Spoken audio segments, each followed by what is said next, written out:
এটা হচ্ছে আমাদের ছাদের আমার ছোট্ট একটা ফুল বাগান। এখানে মাত্র 5টা ফুল গাছ আছে। এই গাছগুলো কয়েক সপ্তাহ আগেই কেনা হয়েছিল। 3টা হচ্ছে চন্দ্রমল্লিকা ফুল গাছ আর 2টা হচ্ছে গোলাপ ফুল গাছ। চন্দ্রমল্লিকা আমার কাছে খুবই ভালো লাগে। চন্দ্রমল্লিকা একমাত্র শীতের দিনেই হয়, সেটা তো আমরা সবাই জানি। যখন এই চন্দ্রমল্লিকা ফুল গাছগুলো কেনা হয়েছিল তখন কিন্তু ফুল ফুটেছিল না, শুধুমাত্র কলি ছিল। তাই আমি জানতাম না যে কোন ফুলটা কোন কালারের হবে। চন্দ্রমল্লিকা তো 3 ধরনের কালার হয়, একটা হয় গোলাপি, আরেকটা সাদা, আর একটা হলুদ।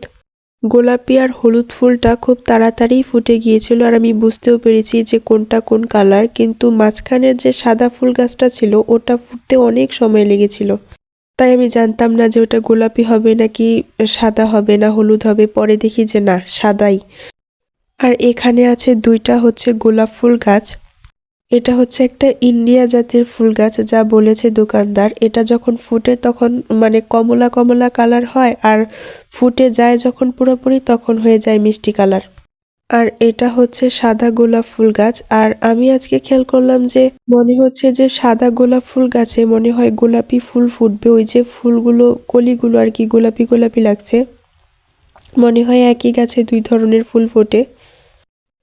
আর এই হচ্ছে আমাদের ছবেদা ফল গাছ। এখান থেকে আমরা 2টা ছবেদা পেড়ে খেয়েও নিয়েছি, খুব মিষ্টি হয়েছিল।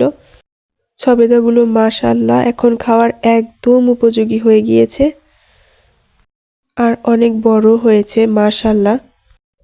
তো আমি দেখছিলাম যে এখন কোনটা ছিলে ভালো হয়, তবে আজকে ছিঁড়িনি একটাও। আমার প্রচণ্ড ঠান্ডা লেগে আছে, তাই ভয়েসটা এরকম শোনা যাচ্ছে। এই হচ্ছে আমাদের ছাদের আরেকটা সাইডের অবস্থা। এখানে কোনো গাছ লাগানো নেই, এখানে অনেক পাতা পড়েছে উপরে, যেহেতু মেহগনি গাছ। আর এই শীতের দিনে তো এখন পাতা ঝরারই দিন। আর এটা হচ্ছে আমাদের কমলা গাছ। এর আগের ভিডিওতে আপনারা দেখেছেন কমলা অনেকগুলো ছিল, এখন মাত্র 2টা আছে, একদম সুন্দরভাবে পেকে আছে। আর এই হচ্ছে আমাদের আম গাছের যে আম গাছটা যেখানে লাগানো হয়েছে সেখানে একটা সরিষা ফুল গাছও হয়েছে, সেটাই দেখাচ্ছিলাম।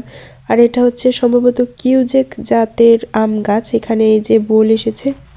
আমাদের ছাদের সাথে যে বড়ই গাছটা আছে সেখান থেকে মানে বড়ই যে দেখা যাচ্ছে একটু একটু বড় হয়েছে, আমি একটা চিড়ে নিয়েছি। জানি এখনো ছেঁড়ার উপযোগী হয়নি, তবুও মন চেয়েছে তাই ছিঁড়েছি।